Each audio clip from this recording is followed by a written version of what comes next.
आज हम Python start करने लगे हैं। आज का हमारा होगा topic introduction to Python and इसकी बेसिक्स वगैरह के रिलेटेड सारा टॉपिक होगा।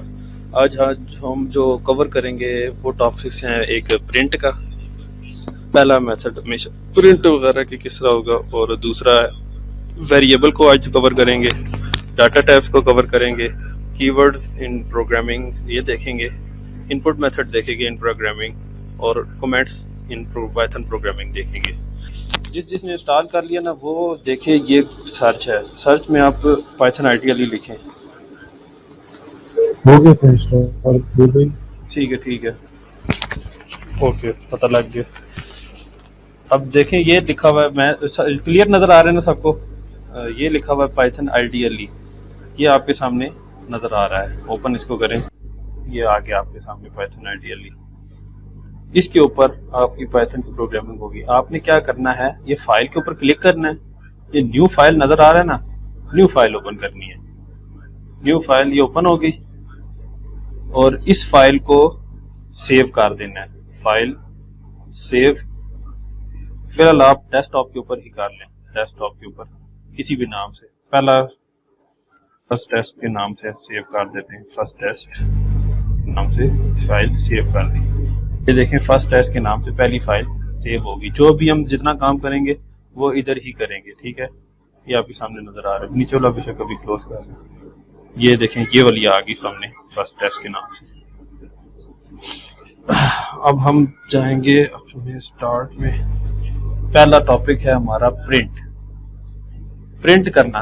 प्रिंट क्या काम करता है, कुछ भी जो हमें डिस्प्ले करवाना हो, अपने आउटपुट दिखानी हो, उस सारे को डिस्प्ले करने के लिए स्क्रीन पर प्रिंट यूज होता है। जैसे कि ये लिखा हुआ है प्रिंट, प्रिंट का फंक्शन। प्रिंट के आगे लिखी जाती है ब्रैकेट्स, ब्रैकेट्स के अंदर कोटेशन में जो भी चीज आप लिखेंगे ना वो इसी तरह प्रिंट हो जाएगी स्क्रीन पर। जैसे कि अभी मैं आपको करके दिखाता हूँ। ये है हमारा टेस्ट, ये मैंने लिखा प्रिंट, प्रिंट, और इसके अंदर कोटेशंस। ये कोटेशंस के अंदर आप जो भी लिखेंगे, कुछ भी लिखेंगे, हेलो एवरीवन, जो भी चीज आप लिखेंगे एग्जैक्ट वो इसी तरह प्रिंट हो जाएगी। फाइल लिख ली, उसको सेव किया Ctrl+S से, या फिर ऊपर यहाँ से जाके सेव किया, और उसके बाद F5 से रन होता है प्रोग्राम। F5 को क्लिक किया, ये उसने दिखा दिया हमारा रिजल्ट। ये कंपाइलर ओपन हो गया और कंपाइलर में हमारा रिजल्ट डिस्प्ले हो गया। लेकिन जो एग्जैक्ट मैंने चीज लिखी है इसके अंदर, उसने एग्जैक्ट वो उधर डिस्प्ले कर दिया। प्रिंट फंक्शन काम किस तरह करता है, प्रिंट है, उसके अंदर उसके साथ ब्रैकेट्स हैं, ब्रैकेट के साथ कोटेशन के अंदर जो भी लिखूंगा वो एग्जैक्ट उसी तरह प्रिंट हो जाएगा। प्रिंट की बात सबको समझ आ गई होगी। उसके बाद ये है कि ये जो कोटेशंस है ये आपकी मर्जी है। आप ये कोटेशंस डबल कोटेशन भी रख सकते हैं, सिंगल कोटेशन भी रख सकते हैं। इसके अंदर भी लिख सकते हैं हेलो वर्ल्ड, हेलो वर्ल्ड लिख लेते हैं,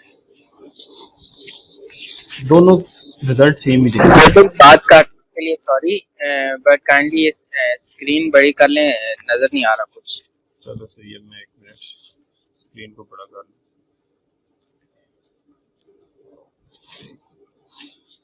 ऑप्शन आइडियली इसको मैं बड़ा कर लेता हूँ थोड़ा।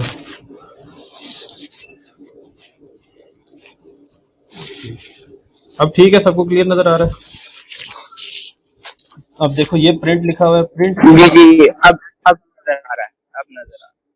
ये प्रिंट के अंदर आप जो भी लिखेंगे ना, ये कोटेशन के अंदर जो भी लिखेंगे वो एग्जैक्ट उसी तरह कंपाइलर पे हमें शो कर देगा। इसको देखो, ये रन है ना, रन के ऊपर यहाँ से क्लिक करें, ये लिखा हुआ है रन मॉड्यूल, या F5 को दबा दो या इधर से आगे रन मॉड्यूल कर दो, तो ये रिजल्ट दिखा देगा हेलो वर्ल्ड। हेलो वर्ल्ड इसने दिखा दिया, जो भी मैंने यहाँ पर लिखा था एग्जैक्ट उसने उसी तरह डिस्प्ले कर दिया। ये है प्रिंट फंक्शन जो इस तरह काम करता है। कोटेशन बेशक आप डबल लिखें और या बेशक आप सिंगल लिखें। अगर मैं डबल कोटेशन के अंदर सिंगल कोटेशन लिखूंगा तो वो क्या होगा?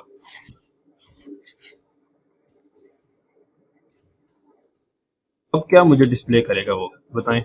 ये अब क्या नाम है देखें, अब ये बाहर वाली कोटेशन को देखेगा, इसके अंदर जो भी चीज रिजल्ट आएगा वो एज इट इज डिस्प्ले हो जाएगा।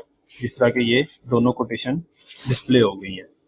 मतलब कि आप अगर कोटेशन के अंदर दूसरी कोई कोटेशन डालते हैं ना तो वो चेंज हो जाएगी। डबल कोटेशन के अंदर अगर आपने सिंगल कोटेशन दोनों रख दिया ना, इसके अंदर आपको कुछ भी लिख दूं हेलो वर्ल्ड, तो वो एक कोटेशन के साथ प्रिंट हो जाएगा।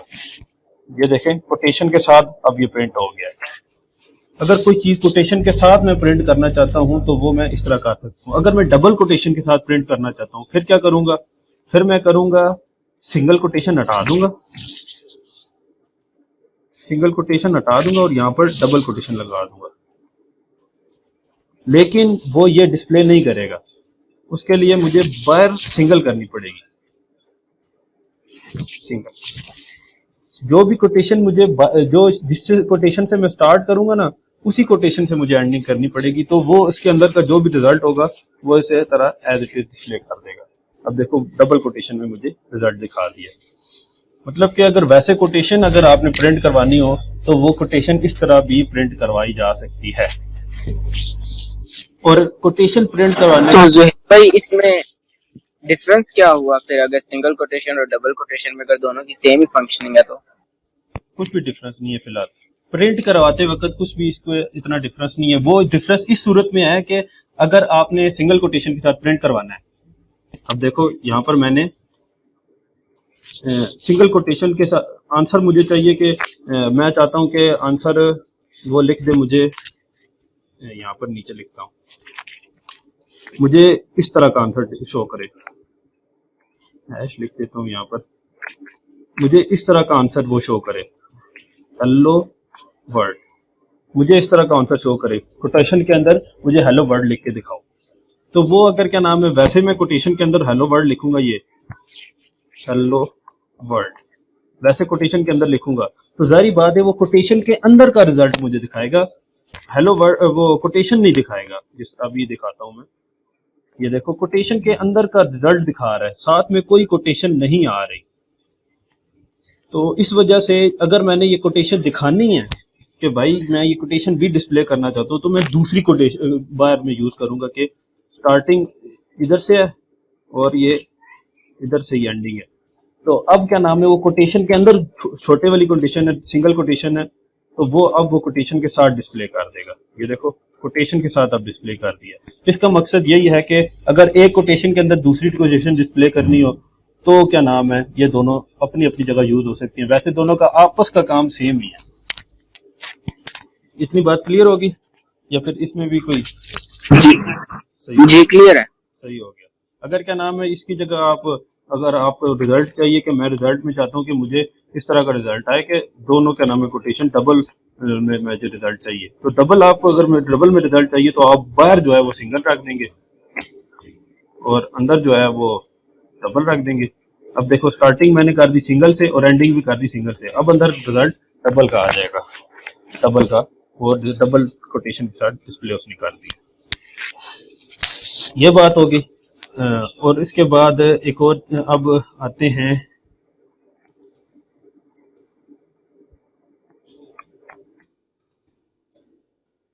ज़ुहैब भाई एक बात बताएं, मतलब सी में या सी प्लस प्लस में जिस तरह कोई भी हमने लाइन एंड करनी है उसको प्रिंट भी करवाना है तो हमें सेमी कॉलन से ना वो एंड करना पड़ता था, तो इसमें ऐसा सीन नहीं है?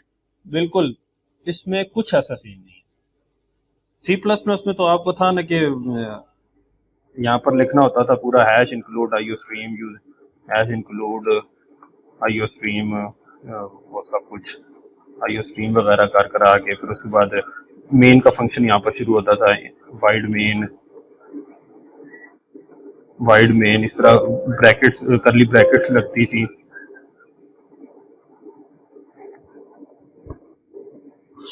करली ब्रैकेट्स लगी, फिर उसके अंदर क्या नाम है फंक्शन चला, इसके अंदर लिखा गया। इसमें ये जो 5-6 लाइनों का काम था ना वो सारा का सारा काम सिर्फ एक लाइन में कर दिया इसने। प्रिंट एक ही लाइन में बस लिखो अपना जो रिजल्ट चाहिए वो रिजल्ट लो। मुझे रिजल्ट चाहिए जी प्रिंट में अस्सलाम वालेकुम, अस्सलाम वालेकुम, कुछ भी लिखें, ठीक है। जो मुझे रिजल्ट चाहिए एग्जैक्ट वो रिजल्ट लो और मुझे रिजल्ट वो चुप करके दिखा दे। पाइथन इस वजह से इजी हो गया कि ये एक जो 5-6 लाइनों का काम था ना सी प्लस प्लस का, ये एक लाइन में करके दे दिया कि एक लाइन में जान छोड़ाओ, बात खत्म। प्रिंट चाहिए तो तुम करके चुप करके प्रिंट लिखो और प्रिंट में आंसर ले लो। वो उसमें सी इन सी आउट करके लंबा चौड़ा लिखना पड़ता है। इसमें क्या नाम है, सिंपल एक ही लाइन में सारा काम हो जाता है। उसके बाद अब मैं दूसरी चीज बताने लगा था कि वो अगर मुझे जिस तरह अब मैं लिखने लगा हूँ my name is Zuheb, I am software engineer. अब ये 2 लाइनें मैंने लिखी हैं। मैं चाहता हूं कि ये दोनों लाइनें एक लाइन में प्रिंट ना हो। वैसे तो अभी मैं यूं प्रिंट करूंगा ना तो ये यहाँ से स्टार्ट हो रहा है, यहाँ पे एंड हो रहा है, पूरा लाइन में हो रहा है। फिर मैं चाहता हूँ कि ये दूसरी लाइन नीचे प्रिंट हो। उसके लिए मैं क्या करूंगा, एक आसान तरीके ये है कि मैं ये कर दूं कि प्लस एक्स, एक ये कर दूं कि पहले प्रिंट लिखा है वो ऊपर रख दूं, एक और प्रिंट लिखूं नीचे, उसके अंदर दोबारा लिख दूं, तो उस तरह वो क्या कर देगा, ऊपर नीचे उन दोनों लाइनों को प्रिंट कर देगा। लेकिन अगर मैं उसको एक ही लाइन में एक ही तरह काम खत्म करना चाहूँ कि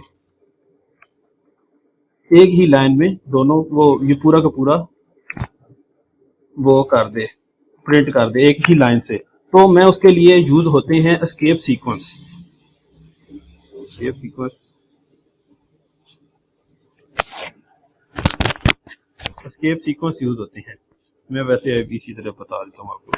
स्लैश लगा के चीज यूज होती है एन, ये एस्केप सीक्वेंस कहलाते हैं। अब जब स्लैश एन का मतलब होता है इस न्यू लाइन पर इस से आगे आगे जो चीज लिखी है उसको शिफ्ट कर देना, ठीक हो गई। एस्केप सीक्वेंस क्या होते हैं ये मैं आपको एक मिनट नोटपैड की तरह, जिस कोई भी चीज जिस तरह ये स्लैश एन है इसका काम है, ये होते हैं एस्केप सीक्वेंस। ये काम को प्रिंट के अंदर रहते हुए वो जो हमने डबल ब्रैकेट्स लगाई हैं उसके अंदर रहते हुए अगर हम कुछ काम करवाना चाहते हैं तो ये वो उसके लिए यूज होते हैं। तो स्लैश एन यूज होता है न्यू लाइन पर शिफ्ट करने के लिए, और उसी तरह एक और होता है स्लैश टी, वो यूज होता है 8 टैब देने के लिए, मतलब 8 स्पेस आगे चला जाए, 8 स्पेस आगे चला जाए ले जाने के लिए, ठीक है। अगर मैंने अब ये देखो स्लैश एन लिखा है तो उसको सेव करूंगा, ये देखो जहां पर मैंने एग्जैक्ट जहां पर लगाया ना मैंने स्लैश एन, इसने उसी जगह से उस लाइन को तोड़ा है और बाकी का काम अगली लाइन पे शिफ्ट कर दिया। वैसे क्या था कि मैं यहाँ पर 2 लाइनों में लिख रहा था, प्रिंट अगली लाइन, प्रिंट अगली लाइन, प्रिंट अगली लाइन। उसने कहा एक ही लाइन में लिखो, दोनों को काट दो दरमियान से और अगली लाइन में शिफ्ट कर दो। अगर क्या नाम है यहाँ पर स्लैश टी लिखता हूँ तो वो 8 स्पेस आगे ले जाएगा। ये देखो आंसर अब आ गया, 8 स्पेस आ गया। पहले ये इधर था और यहाँ से ये यहाँ तक 8 स्पेसेस होगी और ये आगे आंसर डिस्प्ले हो गया। एस्केप सीक्वेंस ये चीजें होती हैं जो प्रिंट के अंदर रहते हुए आप कुछ काम करना चाहें वो काम करवाती हैं। अगर आप ये जो स्लैश लिखी हुई है, स्लैश, ये इसके साथ कोई चीज लिखी है जिस तरह कोटेशन है, ये कोटेशन लिखी, तो ये उसको 20 हाथ में प्रिंट करेगा। ये देखो कोटेशन प्रिंट हो गई। एक तो मैंने आपको तरीका बताया था ना कि कोटेशन बाहर दूसरी रखनी है, डबल रखनी है और अंदर सिंगल रखनी है। अगर सिंगल के अंदर ही दोबारा सिंगल रखनी है, यहाँ पर मैंने सिंगल यूज करना, सिंगल दोबारा लिखना चाहता हूँ तो मैं स्लैश के साथ लगाऊंगा, एस्केप सीक्वेंस के तौर पे उसको लगाऊंगा। जिस तरह अब ये एक और मैं बताने लगा हूँ स्लैश, ये तो वो क्या कर देगा, वो मुझे अंदर कोटेशन डिस्प्ले करेगा ये स्लैश। और इसी तरह अगर मैं डबल कोटेशन लगवाना चाहूँ वो स्लैश डबल वाली लगा दी, वो ये एग्जैक्ट मुझे अंदर ये डिस्प्ले कर देगा। अगर मैं क्या नाम है स्लैश स्लैश लगाऊंगा तो वो मुझे अंदर लाइन भी लगा के दे देगा। वैसे अगर मैं यहाँ पर स्लैश लगा दूँ ना, वो शायद मुझे एरर या कुछ ऐसा कुछ दे। हाँ, इस तरह भी डायरेक्ट डिस्प्ले कर दी हो जाएगा। लेकिन अगर मैं स्लैश एन लिखना चाहता हूँ, स्लैश एन स्लैश टी, ये दो चीजें मैं लिखता हूँ और इनको प्रिंट करता हूँ। प्रिंट किया मैंने, उसने स्लैश एन पे क्या किया, अगली लाइन पे ले आया, और स्लैश टी ने क्या किया, 8 स्पेस आगे ले गया, तो उसने प्रिंट कर दिया। अब मैं चाहता हूं कि ये जो लाइन लिखी हुई है ये इसी तरह प्रिंट हो जाए। बात सुनो गौर से कि ये जो लाइन मैंने लिखी हुई है ये इसी तरह प्रिंट हो जाए कि ये स्लैश एन भी लिखा है, स्लैश टी भी लिखा है, सब कुछ लिखा है। इसके लिए मैं क्या करूंगा, ये प्रिंट है, इससे पहले आर लिख दूंगा। सेव किया, डिस्प्ले कर दिया, ये देखो एग्जैक्ट उसी तरह लिखी आ गई है। इसने एस्केप सीक्वेंस वगैरह कुछ भी नहीं उठाया, क्योंकि मैंने उसको बता दिया कि भाई यहाँ पर कुछ भी नहीं है, यहाँ पर डिस्प्ले सीधा सीधा कर लो। आर का मतलब होता है कि वो इसी तरह जो भी डिस्प्ले हमारा सामने प्रिंट के अंदर होगा, इसके अंदर जो भी कोटेशन के अंदर लिखा होगा वो पूरा का पूरा एग्जैक्ट उसी तरह प्रिंट कर दो, उसके अंदर कोई भी चेंजेस नहीं करनी। आर उस वाले काम आता है। ठीक है, आर का समझ आ गया, आर किस लिए आ गया। उसके बाद हम अगली चीज अब देखते हैं, नेक्स्ट चीज पे जाते हैं, वो है नेक्स्ट टॉपिक हमारा वेरिएबल्स। आपने अच्छा ज़ेब भाई, एक छोटा क्वेश्चन बताएं। आपने बताया ना गैप देने के लिए हमें स्लैश के साथ टी यूज करना है। अगर हमने डबल स्लैश देनी है तो उसे 2 दफा यूज करेंगे। हाँ, 2 दफा लिखने। स्लैश टी असल में वो काम करता है टैब का। ये आपने साइड पे टैब का बटन देखा हुआ ना, एक बार टैब दबाओ तो कितना आगे जाता है, 2 बार दबाओ तो कितना आगे जाता है, और स्पेस अगर दबाओ तो उसे 8 दफा दबाओ तो वो उतना आगे जाता है टैब पे। तो वो स्लैश टी वो डायरेक्ट कहता है कि आप ये टैब डायरेक्ट ही ले लो मेरे से, वो इसलिए स्लैश टी यूज होता है। अगर आपको ज्यादा स्पेस चाहिए तो वो स्लैश टी 2-3 दफा आप यूज करके भी कर सकते हो। क्या इतना आगे वैसे जरूरत नहीं होती, कि फिर भी अगर किसी को करना होती है सेटिंग अपने लिहाज से वो कर सकता है। बाकी ये चीजें क्लियर हैं। तो अब अगली चीज पे हम आते हैं, वेरिएबल्स। वेरिएबल्स क्या थे, अब जैसे कि कोई भी हम जिस सी प्लस प्लस में आपने देखा होगा, ना भी देखा हो तो जो भी नए प्रोग्रामिंग कर रहे हैं, पहली बार आए हैं, तो कोई भी हम अगर वैल्यू प्रिंट करते हैं, प्रिंट अभी तक मैंने आपको किसके जरिए प्रिंट मैंने करके सिखाया है, कोटेशन के जरिए। अगर मैं कोटेशन के अलावा कुछ प्रिंट करता हूं, जैसा कि अगर मैं डायरेक्ट यहां पर ए लिखता हूं तो ये क्या करेगा, अभी देखिए ये क्या कह रहा है, name A is not defined. मतलब कि वो ए को एक वेरिएबल के तौर पे ले रहा है जो अभी डिफाइन ही नहीं किया गया, उसको कोई वैल्यू असाइन नहीं की गई। और अब अभी मैं फिलहाल वेरिएबल के जरिए आपको प्रिंट करना दिखाऊंगा। फिलहाल वेरिएबल होते क्या हैं, जिस तरह के आपने 2 प्रिंट किया, 2 नंबर्स प्रिंट अगर आप करना चाहें, 1 मिनट, 10 उसने डिस्प्ले कर दिया, वेरिएबल नंबर ले लिया। अगर मैं आंसर डिस्प्ले करूंगा 10 + 20, वो क्या आंसर मुझे डिस्प्ले कर देगा, डायरेक्ट 30 डिस्प्ले कर देगा। कोई भी इतना वो मुश्किल काम नहीं, वो डायरेक्ट मुझे 30 डिस्प्ले कर रहा है। अगर मुझे इस 2 नंबर्स में 2 लाइनें आगे जाके मुझे दोबारा चेंजेस करनी हो तो मुझे फिर दोबारा लिखना पड़ेगा, प्रिंट 10-20 लिखा, फिर मैं 30 + 50 लिखूंगा, फिर मुझे उसका रिजल्ट दिखाएगा, फिर मुझे दोबारा इसके अंदर चेंजेस करनी पड़ेंगी। इस तरह बार बार मुझे एक नंबर को एक ही बार फिक्स करके रखना पड़ रहा है। उससे इसकी जगह वेरिएबल चूज होते हैं जो एक ही बार वैल्यू लेते हैं। जिस तरह a = उसने ले ली वैल्यू 10 वेरिएबल, b ले लिया उसने अपनी वैल्यू ले ली 20। a और b ऐसे वेरिएबल बन गए जिनके पास नंबर्स मौजूद हैं, वैल्यू आ गई है, कोई असाइन हो गई है, वो उस वैल्यू को यूज करके हम कोई भी आंसर डिस्प्ले कर सकते हैं। पहले वो क्या आंसर दिया था जब मैंने प्रिंट ए किया था कि print A is not defined, A किधर भी आपने बताया नहीं है कि ए के पास कौन सी वैल्यू है। अब मैंने उसे बता दिया कि ए के पास वैल्यू मौजूद है। तो अगर अब मैं ए प्लस बी करूंगा तो वो मुझे इधर ही इसका आंसर डिस्प्ले कर देगा 30। वेरिएबल के अंदर अब मैं वैल्यू चेंज करना चाहूंगा तो वो मैं उसको चेंज कर दूं, यहाँ पर 40 कर दूं, उसके मुझे डिस्प्ले कर देगा 60। वेरिएबल वो चीजें होती हैं जो हम जिनकी वैल्यू हम किसी पॉइंट पर भी जाकर चेंज कर सकते हैं या फिर अपने लिहाज से यूज कर सकते हैं जिस जगह पर जाएं। अगर हमें आगे थोड़ा जाके माइनस करवानी हो तो मैं ए और बी को आपस में माइनस कर दूंगा, मुझे बगैर क्या नाम है कोई नंबर दोबारा लिखे, बस ए और माइनस बी आपस में कर दिया, मुझे उसका वो आंसर दे देगा।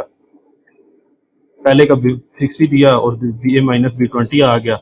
इसी तरह मैं बार बार माइनस मल्टीप्लाई डिवाइड या फिर कोई भी किसी कैलकुलेशन वगैरह में कोई चीज यूज करना चाहूंगा जो मैं बार बार करना चाह रहा हूँ कि भाई ये वैल्यू मैं बार बार चेंज करना चाह रहा हूँ, किसी और अब मैं कोई और वैल्यू लगा के चेंज करना चाह रहा हूँ, तो वो अगर वैसे वैल्यू चेंज करता रहूंगा तो वो तो बहुत ही टाइम लगाएगा। मैंने दो वेरिएबल लिए, वो उनके मुताबिक सारा का सारा फंक्शन बना दिया, मतलब प्लस का बना दिया फंक्शन, माइनस का बना दिया। जिस तरह ये प्लस और माइनस के दो फंक्शन मौजूद हैं, ये दोनों आपस में जो वैल्यूज कर रहे हैं ये भी एक फंक्शनैलिटी कहलाती है। तो ये आपस में कुछ भी कर रहे हैं तो अगर मुझे इसके अंदर ही चेंजिंग करता रहूंगा तो इसमें टाइम बहुत लगेगा। वेरिएबल क्या है कि वो एक उनके मैं वैल्यू चेंज कर सकता हूँ अपने मुताबिक, और ए और बी मैंने दिए हुए हैं तो वो उसके मुताबिक चेंजेस करते रहेंगे। वेरिएबल क्लियर हो गए सबके। अब अगली चीज देखते हैं, वेरिएबल के अंदर डाटा टाइप्स के अंदर अब देखते हैं। हाँ, डाटा टाइप्स अब अगली हैं। वेरिएबल तो मैंने आपको बताया कि क्या थे कि वो वेरिएबल अपनी चेंज कर से रहते हैं। अब वैल्यू उनके पास क्या क्या हम स्टोर कर सकते हैं, अब इस बात पे है कि वेरिएबल के अंदर हम क्या क्या डाटा स्टोर कर सकते हैं, किस किस तरह का डाटा स्टोर कर सकते हैं, इस बात पे। तो वो है ये कि वेरिएबल में हम इंट टाइप का डाटा स्टोर कर सकते हैं, फ्लोट टाइप का भी कर सकते हैं, स्ट्रिंग का कर सकते हैं, और भी बहुत से हैं। फिलहाल बूलियन यहाँ पर बहुत से टाइप मौजूद हैं। अब बहुत सी तरह के बूलियन हो गया, स्ट्रिंग हो गया, लिस्ट, अपेल, इंटीजर, फ्लोट, सेट, ये आगे जाके डिक्शनरी वगैरह ये सारी के सारी डाटा टाइप्स बाकी पढ़ेंगे। फिलहाल अभी आपने फोकस सिर्फ 3 पे करना है या 4 पे कर लें कि इंट, फ्लोट, स्ट्रिंग, बूलियन, ये चारों क्या नाम है सिंपल जो डाटा टाइप हैं वो हर बंदे को यूज करने के लिए यूज होते हैं, हर वेरिएबल को यूज करने के लिए होते हैं। इस तरह अब a इज इक्वल टू मैंने अगर 10 रखा है, क्या है 10 क्या है, नंबर है, नंबर है तो उसका मतलब उसकी डाटा टाइप है इंट, उसकी डाटा टाइप है इंट। एक और चीज बताता चलूं कि पाइथन में कमेंट करने के लिए ये हैश का साइन लगता है। कुछ भी अगर मैंने कमेंट में लिखना है ना तो मैं हैश लिखूंगा, हैश के आगे वो लिखना जो करूँ, कुछ भी अगर लिखूंगा वो फिर कमेंट को आपको पता है कमेंट में अगर कोई भी चीज लिखी जाए तो वो सिर्फ हमारे शो के यहाँ पर दिखाने के लिए होता है, वो उस पर कोई भी कंपाइलिंग रन वगैरह उसमें कोडिंग वगैरह नहीं होती, वो सिर्फ प्रोग्रामर के आसानी के लिए होता है कमेंट। तो ये है इंट, सिंपल नंबर जो लिखा है। अगर मैं लिखूंगा b इज इक्वल टू 10.5 तो इसकी डाटा टाइप है फ्लोट। तरह जो सी है उसके मैं लिख दूं स्ट्रिंग की फॉर्म में, किसी तरह किसी का नाम सेव करना हो, मुझे अपना नाम ही लिख देता हूँ जुहेब, तो उसकी डाटा टाइप होगी स्ट्रिंग। अगर क्या नाम है मुझे ट्रू फॉल में कुछ सेव करना हो, D is equal to true कर दिया, या फिर मुझे इसको फॉल्स करना हो किसी की वैल्यू इस लिहाज से, तो उसकी डाटा टाइप हो जाएगी बूलियन। ठीक है, तो ये 4 डाटा टाइप्स वैसे नॉर्मल अभी जो डाटा स्टोर करने होते हैं उसके लिए यूज़ होती हैं। बाकी आगे जाके मैं साथ साथ बाकी भी बताऊंगा, सेट पूरा जो टप्पे लिस्ट वगैरह हैं चीज़ें, ये डाटा टाइप्स ज़्यादातर ये यूज़ होती है। बाकी भी होती हैं लेकिन ज़्यादातर ये यूज़ होती है। तो अगर क्या नाम है मुझे नंबर्स वगैरह में कोई काम करना है, कोई ऐड मल्टीप्लाई डिवाइड करना है, वो उसके लिए ये दो चूज यूज होती हैं। अगर सिर्फ नंबर सीधा सीधा नंबर में करना है तो उसके लिए ये। तो अगर ज्यादा मल्टीप्लाई डिवाइड कोई पॉइंट्स में वैल्यू आंसर हमें चाहिए तो उसके लिए ये फ्लोट यूज हो जाता है। अगर किसी का नाम या फिर कोई लोकेशन या फिर किसी का एड्रेस या कुछ स्पेशल कैरेक्टर के साथ सेव करना हो डाटा तो उसके लिए स्ट्रिंग यूज हो जाता है। तो या फिर और अगर क्या नाम है हमें कोई सिचुएशन देनी हो किसी को, मतलब कि इस तरह कह लो कि स्टार्ट में किसी की वैल्यू मैं ट्रू कर दूं और अगर जब ज़रूरत पड़े तो मैं उसको कहूँ कि आप ये वैल्यू फॉल्स आ गई, आपकी आंसर ट्रू फॉल्स में बात करनी हो तो वो ये टी कर देता है। इसके अलावा अब मैं आपको एक और चीज़ बताने लगा हूँ कि प्रिंट जो होता है, प्रिंट के अंदर एक और अगर मैं लिखूँ टाइप का फंक्शन लिखूँ तो वो मुझे वेरिएबल की टाइप बता देगा। ये टाइप का फंक्शन क्या करता है, मुझे वेरिएबल की टाइप बता देता है। अब मैं इस टाइप के अंदर ए लिखता हूँ, वो मुझे ए की टाइप बता देगा। मैंने आपको क्या बताया, ए की टाइप क्या है, इंट। अगर आपको यह नहीं पता कि ए की टाइप क्या है, यहाँ पर नहीं पता कि ए की टाइप क्या है, आप इस तरह टाइप उसको पता कर सकते हैं कि ए की टाइप क्या है। इस तरह टाइप ए लिख के टाइप के अंदर ब्रैकेट्स, ये टाइप का फंक्शन है। ये इसको यहाँ से उठा के मैं यहाँ पर आपको दिखा देता हूँ। ये टाइप का फंक्शन है। टाइप क्या कर रहा है, टाइप मुझे ए का मुझे बता रहा है कि ए के अंदर क्या चीज है, इस टाइप का ए। तो वो क्या नाम है, वो मुझे ए का बता तो देगा लेकिन मुझे पता थोड़ी लगेगा। कंपाइलर तो सिर्फ प्रिंट को करता है, प्रिंट के अलावा बाकी वो किसी चीज को कंपाइलर पे शो नहीं करता। इस वजह से मुझे इसको उठा के प्रिंट के अंदर रखना पड़ेगा ताकि ये मुझे रिजल्ट जो भी हो वो मुझे कंपाइलर पे शो करे इसका। तो अब ये मुझे इसकी टाइप बता देगा। तो ये देखो, ये इसने क्या टाइप लिखी हुई है, इंट। मतलब ए की टाइप क्या है, इंट। जैसा कि मैंने यहाँ पर लिखा था, इसकी टाइप इंट है। इस तरह आप किसी की भी टाइप रूम करना चाहते हैं वो उस वेरिएबल को यहाँ पर लिखें। जिस तरह सी की अगर मैं टाइप पता करना चाहता हूँ वो क्या है, तो वो मुझे सी की टाइप बता देगा। सी की टाइप है स्ट्रिंग, str स्ट्रिंग के शॉर्ट फॉर्म में लिखा जाता है str। इसी तरह ये सारी डाटा टाइप्स अपनी अपनी जगह मौजूद है जो यूज करना चाहें आप। ये आगे न्यूमेरिक, फ्लोट, कॉम्प्लेक्स नंबर आ गए। कॉम्प्लेक्स को फिलहाल आपकी इतनी जरूरत नहीं है, अभी स्टार्ट में आगे जाके देखेंगे। बोलियन, स्ट्रिंग, ये चार चीजें मैंने अभी आपको बता दी। ये चीजें उसके बाद वेरिएबल्स के नाम क्या आप रख सकते हैं, कीवर्ड्स क्या होते हैं, ये चीज इस पे देखते हैं। किसी भी प्रोग्रामिंग लैंग्वेज में, और सी बात सुनने के, किसी भी प्रोग्रामिंग लैंग्वेज में जो उन्होंने वर्ड्स अपने स्टोर करके रखे हुए हो, कि जिस तरह प्रिंट का वर्ड हो गया, इंट हो गया, स्ट्रिंग हो गया, जो वर्ड्स उन्होंने अपने लिए यूज करने के लिए सेव करके रखे हो, इफ हो गया, फॉर हो गया, वाइल हो गया, जो वर्ड्स प्रोग्रामिंग लैंग्वेज ने अपने लिए स्टोर करके रखे हुए, हम उनको वेरिएबल के तौर पे नहीं यूज कर सकते।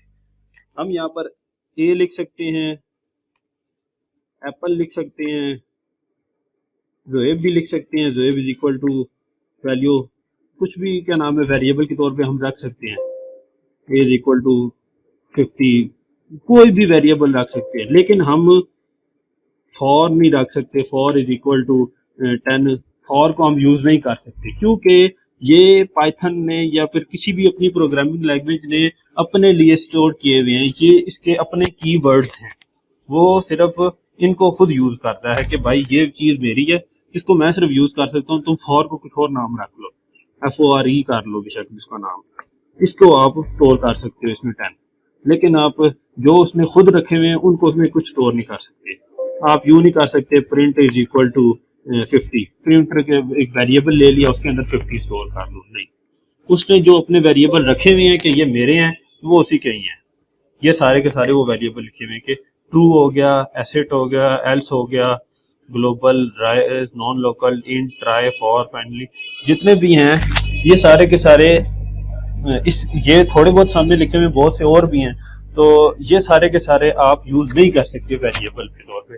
तो फिर हम कौन से वेरिएबल यूज कर सकते हैं वो देखने पहले जरूरी है कि किस किस तरह के नाम हम वेरिएबल में रख सकते हैं।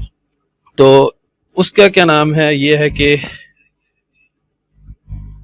ये रूल्स लिखे हुए हैं कि आप स्टार्ट विद अल्फाबेट और अंडरस्कोर। आप किसी ना किसी आपको स्टार्ट अल्फाबेट से लेना पड़ेगा, ए बी सी कुछ भी, किसी भी अल्फाबेट से स्टार्ट लेना पड़ेगा, या अल्फाबेट से स्टार्ट लेना पड़ेगा, या फिर आप अंडरस्कोर से भी स्टार्ट ले सकते हैं। Underscore apple is equal to 10, ठीक है। स्टार्ट में आपको क्या करना पड़ेगा, या अल्फाबेट या अंडरस्कोर। इसके अलावा आप कुछ नहीं यूज कर सकते। आप ये प्लस भी यूं नहीं लिख सकते, आप माइनस भी नहीं लिख सकते स्टार्ट में, आप ये स्लैश भी नहीं लिख सकते। कोई भी स्पेशल करैक्टर भी आप वेरिएबल के स्टार्ट में यूज नहीं कर सकते। पहला करैक्टर आपका वेरिएबल ही होगा। नंबर भी आप नहीं यूज कर सकते वेरिएबल के तौर पे। अच्छा जुहेब भाई, जब हम ये अंडरस्कोर यूज करेंगे तो ये underscore as a variable whole variable use होगा, या ये बस जस्ट उसको डिक्लेयर करने के लिए यूज होगा? वेरिएबल यूज होगा, अंडरस्कोर वेरिएबल के तौर पे यूज होगा। अभी मैं आपको शो कर देता हूँ। ये देखो, ये एक वेरिएबल ले लिया अंडरस्कोर को, अंडरस्कोर इक्वल टू 10, ठीक हो गया। ये वेरिएबल के तौर पे यूज हो रहा है। अब मैं इसको प्रिंट करके दिखाऊं, अंडरस्कोर को, वो मुझे आंसर दिखाएगा 10, ठीक है। क्योंकि ये वेरिएबल उन्होंने रखा है कि ये वाला आप करैक्टर जो है ये आप वेरिएबल पे यूज कर सकते हैं, लेकिन बाकी जो करैक्टर हैं वो नहीं कर सकते। जिस तरह ये प्लस हो गया, अब ये एरर दे देगा भाई ये प्लस तो मैं देखा syntax invalid syntax, plus slash आप यूज नहीं कर सकते। Special character at the rate हो गया, ये हो, आप स्टार्टिंग में या फिर कोटेशन या अंडरस्कोर या फिर क्या नाम है एबीसी अल्फाबेट्स, कुछ भी स्टार्टिंग का वर्ड अल्फाबेट से करना होगा।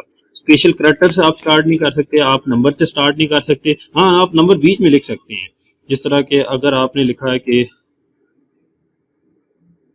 नेम 1, नेम देखो 1 बाद में मैंने लिखा है, तो अब वो सेव कर देगा उसको, अब मसला नहीं होगा।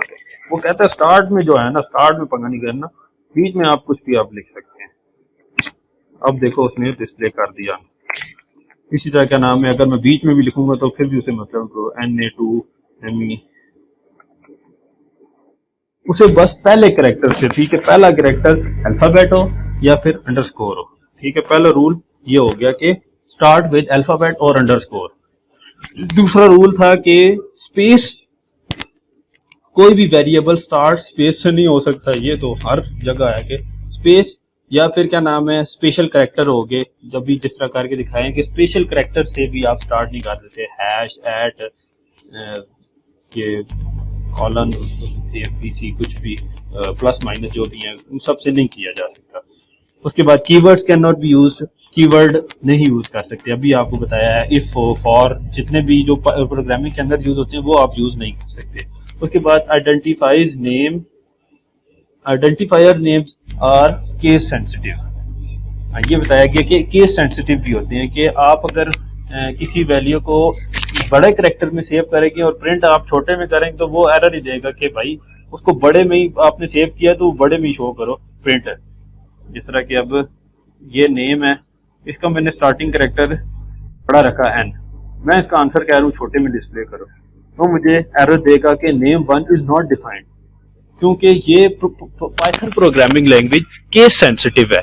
जो वर्ड आपने वहां लिखा है एग्जैक्ट वही है, वो आपने यूज करना पड़ेगा। नीचे कहीं पर भी आपने यूज करना है प्रिंट के लिए या फिर प्लस माइनस, जिधर भी आपने यूज करना है उसके लिए एग्जैक्ट वो ही वर्ड सेम यूज करना पड़ेगा। केस सेंसिटिव है पाइथन। अगला है जी डाटा टाइप्स, बता दी, एग्जांपल होगी कीवर्ड्स, इनपुट। अभी हमने प्रिंट का पढ़ा था कि आंसर प्रिंट करने के लिए क्या होता है। अब हम बात करेंगे इनपुट की। वैसे तो कंपाइल के टाइम पर आप क्या करते हैं कि कोई भी चीज़ कंपाइल के वक्त तो सिर्फ आंसर डिस्प्ले होता है कि आंसर आपका आता है, लेकिन अब जब प्रोग्राम रन हो रहा होता है तो आप उसको रन टाइम पे कुछ वैल्यू देना चाहें कि ये वैल्यू मेरे को स्टोर करो, तो वो इनपुट के जरिए दी जाती है। जिस तरह a इज इक्वल टू 10 था ना, तो अगर क्या नाम है ये 10 फिक्स हो गया एक किस्म का के पास वैल्यू, लेकिन अगर मैं उसको रन टाइम पे देना चाहता हूँ कि रन टाइम पे इसको वैल्यू कोई मिले, तो वो उसके लिए मैं लिखूंगा इनपुट। पाइथन में इस तरह इनपुट दी जाती है। इनपुट लिखा, ब्रैकेट्स दी, ब्रैकेट्स के अंदर आप कुछ भी लिख सकते हो, वो ये सिर्फ मैसेज चार्ज में शो करने के लिए, आप कुछ ना भी लिखो फिर भी वो आपका चलेगा ब्रैकेट्स के अंदर। ठीक है, मैं ब्रैकेट के अंदर लिख देता हूँ इंटर द नंबर, ब्रैकेट्स के अंदर मैंने ये लिख दिया। ये वाला इनपुट भी ये मैसेज शो करेगा, ये कोटेशन के अंदर का कुछ भी काम होगा ना वो एग्जैक्ट उसी तरह डिस्प्ले हो जाएगा जो उधर होगा। तो इनपुट भी एग्जैक्ट प्रिंट की तरह डिस्प्ले उधर दिखा देता है, लेकिन वो साथ में वैल्यू भी लेता है। इनपुट का ये काम होता है। इनपुट में अभी क्या किया, यहाँ पर वैल्यू ली, वैल्यू लेकर वो ए को असाइन कर दी। आपको ये चीज पता होगी कि प्रोग्रामिंग में a इज इक्वल टू अगर 10, मैंने प्रोग्रामिंग में हमेशा राइट से असाइन होती है वैल्यू लेफ्ट को। राइट पर जो भी चीज लिखी होगी वो लेफ्ट को मिलेगी। तो इसी तरह अब मैंने कुछ भी इनपुट लिया है वो किसको मिल रहा है, a को। राइट से लेफ्ट को वैल्यू असाइन हो रही है। तो a की वैल्यू रन टाइम पे इंटर कर देंगे, b की वैल्यू मैं फिलहाल खुद से रख देता हूँ। एक वैल्यू मैंने कर दी रन टाइम पे इंटर, एक वैल्यू मैंने कर दी परमानेंटली सेव के 50। ठीक है, अब मैं इसको प्रिंट कर देता हूँ जी, प्रिंट मुझे करके दे दो, या एक और काम करते हैं बीच में, c is equal to a plus b कर देते हैं। एक और वेरिएबल लिया, उसके अंदर इन दोनों को ऐड कर दो और वो वेरिएबल डिस्प्ले कर दो। अब वो डिस्प्ले कर देगा इंटर द नंबर। ये देखो मैसेज शो कर रहा है इंटर द नंबर, जो मैंने इनपुट के अंदर एग्जैक्ट लिखा था, इंटर द नंबर। अब जैसे ही मैं इसके अंदर कोई नंबर इंटर करूंगा 40, वो क्या करेगा बताओ, क्या करेगा वो? 40 को क्या करेगा, यहां पर लेके जाएगा, ए और बी को ऐड कर देगा। यही गौर से ये बात सुनना, ये अभी देखना आंसर क्या आएगा। 40 मैंने आंसर दिया है, 40 प्लस 50 आंसर क्या आना चाहिए? ये क्या आ रहा है आंसर? a प्लस बी उसने क्या किया है, आंसर क्या आना चाहिए? आंसर आना चाहिए 90, लेकिन वो हमें एरर दे रहा है कि भाई 50 और a को मैं a के अंदर जो 40 दिया है वो दोनों मैं ऐड नहीं कर रहा। इसके पीछे का वजह क्या है वो सुनिए। ये बात हमेशा याद रखना, इंट के अंदर अगर कुछ भी वैल्यू दी जाएगी ना इंट के अंदर, उसकी टाइप हमेशा स्ट्रिंग हो जाएगी। क्या हो जाएगी? स्ट्रिंग। अब मैं आपको इसकी टाइप दिखाता हूं, प्रिंट इसकी टाइप ए। अब ए की टाइप क्या हो जाएगी? स्ट्रिंग। ये मैं किस तरह दिखाता हूँ, रुको इसका आंसर मैं आपको दिखाता हूँ।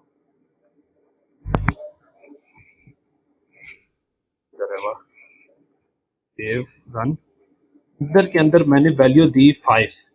अभी वो मुझे टाइप का दिखाएगा, ए की टाइप क्या है? ये देखो टाइप मुझे क्या दिखा रहा है? str, मतलब कि स्ट्रिंग दिखा रहा है। स्ट्रिंग की वैल्यू क्या थी कि a इज इक्वल टू, जो मैंने इस तरह कोटेशन के अंदर ज़ुएब लिखा हुआ था, स्ट्रिंग ये चीज थी। अगर मैं ज़ुएब को मिसाल के तौर पर ज़ुएब को प्लस 10 करूंगा तो मुझे आंसर क्या देगा? जारी बात है वो कुछ भी मुझे आंसर डिस्प्ले नहीं करेगा कि भाई एक नंबर है और दूसरा वेरिएबल है या फिर किसी का नाम है, भाई मैं किस तरह डिस्प्ले करूं? बेशक मैं यहाँ पर ज़ुएब लिखूं या मैं कोई नंबर भी लिख दूं, वो ऐसा स्ट्रिंग ही लेगा उसको कि भाई एक स्ट्रिंग है और एक इंटीजर है, दोनों को मैं ऐड नहीं कर सकता। वो कहता है कि भाई मैं सिर्फ दो इंटीजर को आपस में ऐड करूंगा, दो एक जैसी चीजों को आपस में कंपैरिजन करूंगा कि ए आपस में इंट आपस में ऐड हो गया, फ्लोट और इंट आपस में हो सकती है, इंट और स्ट्रिंग वगैरह के साथ आप कुछ नहीं कर सकते। तो उसके लिए क्या करना पड़ेगा वो मैं अभी आपको बताता हूँ। उससे पहले एक और चीज आपको डिस्प्ले करता हूँ। जैसा कि मैंने अभी आपको कहा कि फिलहाल ले लेते हैं h इज इक्वल टू एक और इनपुट। जैसा कि मैंने कहा कि स्ट्रिंग के साथ ऐड हो जाएगा। इसका बात का कहने का क्या मतलब था वो देखो, इंटर सेकंड नंबर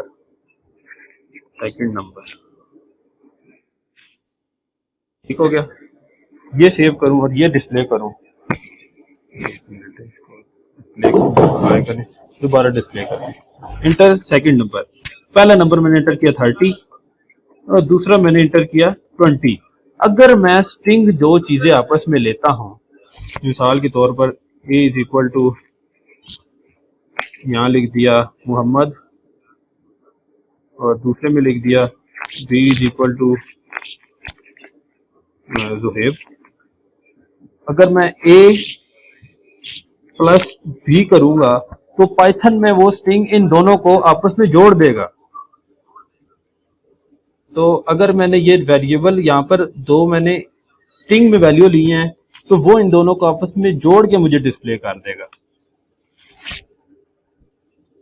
ये 1 मिनट है, यहाँ पर h करूं, सॉरी ये मैंने h नहीं किया। ये देखो a और h इन दोनों को जोड़ा और आंसर c में आ गया। अब c का आंसर क्या आएगा वो देखो, इंटर अ नंबर 50, दूसरा नंबर कर दिया 40। अब मुझे आंसर क्या डिस्प्ले कर रहा है, 50 40 आपस में जोड़ के उसने डिस्प्ले कर दिया। ठीक होगी, ये बात समझ आई कि वो क्या करता है, आपस में वैल्यू जोड़ के डिस्प्ले कर देता है। अगर मैं यहाँ पर इसको प्रिंट करके दिखाऊं ना तो वो मोहम्मद ज़ेब मुझे जोड़ के डिस्प्ले कर देगा, स्ट्रिंग को आपस में जोड़ के डिस्प्ले कर देता है। यहाँ पर फिलहाल कुछ भी लिख देते हैं, देखो मोहम्मद ज़ेब आपस में जोड़ के उसने डिस्प्ले कर दिया। स्ट्रिंग क्या है, दो अलग-अलग नेम्स हैं, उन दोनों को आपस में जोड़ दिया। स्ट्रिंग के साथ ऐड हो सकता है, इंट के साथ ऐड हो सकता है, ये बात याद रखें। ठीक है, तो अब क्या नाम है, जो हमारा पहले वाला मसला था अब उस पे आते हैं कि इंट के साथ अगर इनपुट जो है वो हर सूरत में इंट स्ट्रिंग की फॉर्म में दे रहा है, तो उसके लिए हमें क्या करना पड़ेगा, उसके लिए होती है टाइप कास्टिंग। मतलब कि इसकी टाइप चेंज करनी पड़ेगी। एक ही टाइप क्या थी, स्ट्रिंग थी, तो मुझे इसको चेंज करने के लिए क्या करनी पड़ेगी, इसकी टाइप इंट कर देनी पड़ेगी। किस तरह करना होगी, जो भी इसका इनपुट का आंसर आएगा उस पूरे को ब्रैकेट में रखूंगा और उस ब्रैकेट के पास जो स्ट्रिंग को इंट में कन्वर्ट करने का फंक्शन है वो लिख दूंगा इंट। मतलब आंसर तो हमारे पास यहाँ पर इनपुट जो है वो स्ट्रिंग में ले रहा है, स्ट्रिंग को फिर हमने किस टाइप कास्टिंग करके इंट में कन्वर्ट किया पहले, फिर इंट में जो कन्वर्ट हो गया फिर उसके बाद वो ए को मिल गया।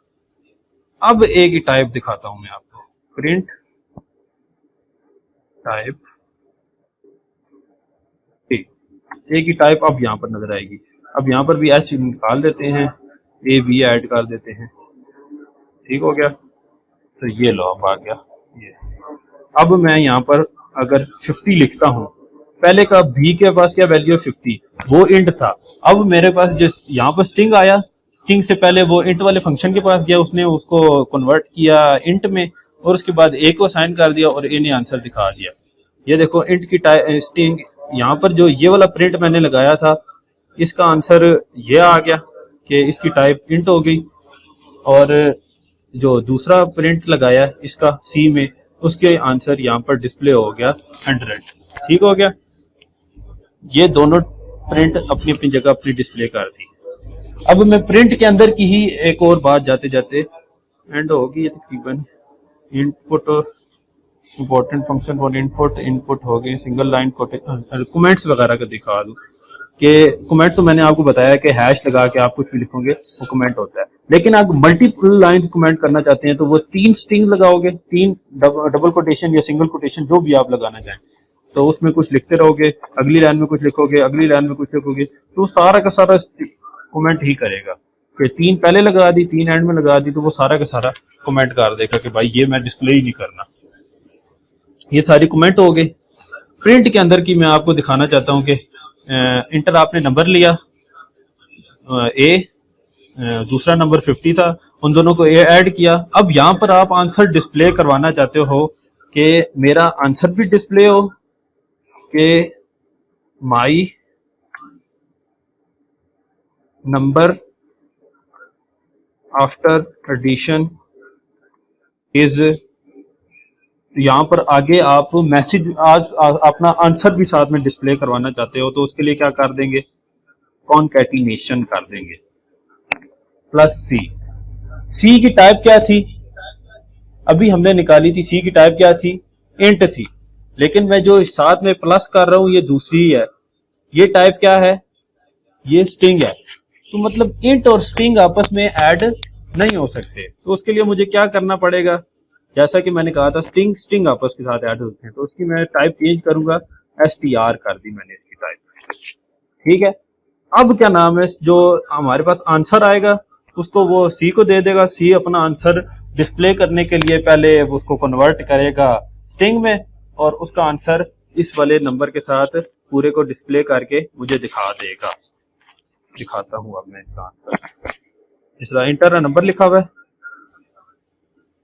तो इंटर नंबर मैंने कर दिया 40। ये मुझे the number after addition is 90 जो अब इसने आंसर लिखा है वो 90 है, वो है स्ट्रिंग। लेकिन अगर मैं चाहता हूं कि ये स्ट्रिंग ना हो, मैं इंट में ही डिस्प्ले कराना चाहता हूं, उसके लिए मैं क्या करूंगा, कॉमा डालूंगा। कॉमा डाला और सी लिख दिया। पहले मैंने कॉन्कैटिनेशन की थी, इस वजह से मैंने प्लस लिखा था, दो स्ट्रिंग आपस में जोड़े थे। लेकिन अब मैं इंट और स्ट्रिंग दोनों आपस में डिस्प्ले करवाना चाह रहा हूँ, तो उसके लिए अब मैंने लिख दिया, और अब मैंने 30 किया, तो उसने अभी भी आंसर मुझे दे दिया अपना 50 plus 30 is equal to your number after addition is 80। तो अगर क्या नाम है आंसर साथ में 2-3 आंसर डिस्प्ले करने हो ना एक ही प्रिंट के अंदर, तो पहला लिखा, उसके बाद दूसरा लिखा, आगे कॉमा डाला, उसके आगे लिखा, उसके आगे कॉमा डाला, उसके अगला, जो भी इकट्ठी एक लाइन में प्रिंट करवाने हो मुख्तलिफ चीजें, तो मुख्तलिफ वेरिएबल के चीजें, तो मुख्तलिफ डाटा टाइप्स के, तो वो इस तरह जोड़ सकती है। ठीक है, आज की क्लास इतनी ही थी। अगर किसी को कोई सवाल या कोई मसला, कोई परेशानी हो तो आप पूछ सकता है। और ये पहली क्या नाम है स्टार्टिंग की क्लासेस हैं, अभी क्या नाम है स्टार्टिंग की क्लासेस हैं, तो इस वजह से अभी सिर्फ पाइथन पे है। तो 1-2 क्लासेस के बाद मैं आपको फाइवर का इंट्रो भी पूरा का पूरा दूंगा। आपको फिलहाल अभी हैदर भाई काम देंगे, तो वो कल दिन तक उसे हैदर भाई को वो डिस्कशन पैनल के अंदर आपको सबमिट कराना पड़ेगा। डिस्कशन पैनल का दूसरा ग्रुप बन जाएगा, वो फजूल ही था, पहले ग्रुप में बहुत ही ज्यादा आवाम आ गई थी फजूल में तंग। तो अब दूसरा ग्रुप बनेगा, उसका उसमें सारों को ऐड कर दिया जाएगा, और आपने वो असाइनमेंट वगैरह जो हैदर भाई देंगे वो कन्वर्ट कर सॉल्व करके देनी होगी। बाकी कोई किसी का मसला, कोई क्वेश्चन किसी तरह का भी पूछना हो वो पूछ सकता है। आ रहे थे ये कमेंट, मतलब वो डेली लाइफ वाले कमेंट्स होते हैं जिस तरह यूट्यूब की वीडियोस पर कमेंट्स होते हैं, ये वो वाले कमेंट्स हैं या ये कोई चेंजिंग है इसमें?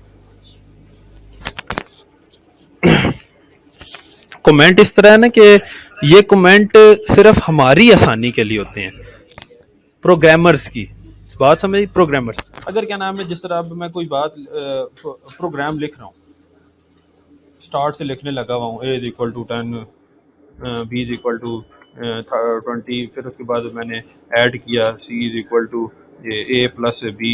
मैं इस तरह का नाम है लंबा चली जा रहा हूँ, लिखी जा रहा हूँ, जिस तरह प्लस माइनस करी जा रहा हूँ। अब मुझे साथ में क्या नाम है, यही मैंने प्रोग्राम मैंने उठा के हैदर भाई को या फिर किसी और को मैंने शिफ्ट कर दिया। वो पहले देखेगा, वो कहेगा ये है क्या चीज़, मुझे क्या पता। तो फिर मैं उसे साथ में यहाँ पर मैंने कमेंट के जरिए इंग्लिश में लिख के दिया होगा कि हियर इज एडिशन। मैंने इस तरह उसको बता दिया कि यहाँ पर ऐड हो रहा है। यहाँ पर थोड़ी देर आगे जाके मैंने यहाँ पर लिख दिया C is equal to a plus b, a minus b, तो यहाँ पर मैंने अब उसको कमेंट के ज़रिए मैसेज कर दिया कि here is subtraction subtraction. Comment क्या करता है कि हमारी आसानी के लिए होता है कि हमें मुख्तलिफ जगह पे पता लग रहा होता है कि अब मैं ये करने लगा हूँ, अब मैं यहाँ से मैं मल्टीप्लाई का स्टार्ट करने लगा हूँ। Multiply start here from here, multiply function start from here. अब ये मेरी आसानी के लिए कमेंट हर जगह लिखे हुए हैं, तो मुझे पता लग जाएगा जब मैं अगली बार खोलूंगा तो मुझे पता होगा हाँ यहाँ पर एडिशन किया था, सब्ट्रैक्शन वाला कहाँ पर है, वो यहाँ पर है। तो ये इस तरह करते करते या तो अभी 15-16 का बाद में करते कराते जब हज़ारों लाइनों में पहुंच जाता है ना, तो फिर बंदे को नहीं पता होता कि कौन सी लाइन पे कौन सा किया हुआ है। तो साथ साथ वो कमेंट्स ही हेल्प करते हैं कि ये यहाँ पर आपने वेरिएबल एडिशन किया था, यहाँ पर आपने वो वाला फार्मूला यूज़ किया था, यहाँ पर ये किया था। ये सारे कमेंट प्रोग्रामर की आसानी के लिए होते हैं। ये वो वाले कमेंट्स नहीं है जो यूट्यूब वगैरह इस तरह के कमेंट्स होते हैं, वो अलग चीज़ है, ये उस तरह यूज़ होते हैं। और कुछ ठीक हो गया जोर भाई, समझ आ गई। चलो ठीक है। और किसी का क्वेश्चन हो? उमर तैयब, मलिक अहमद, हसनैन, आकाश, और किसी का?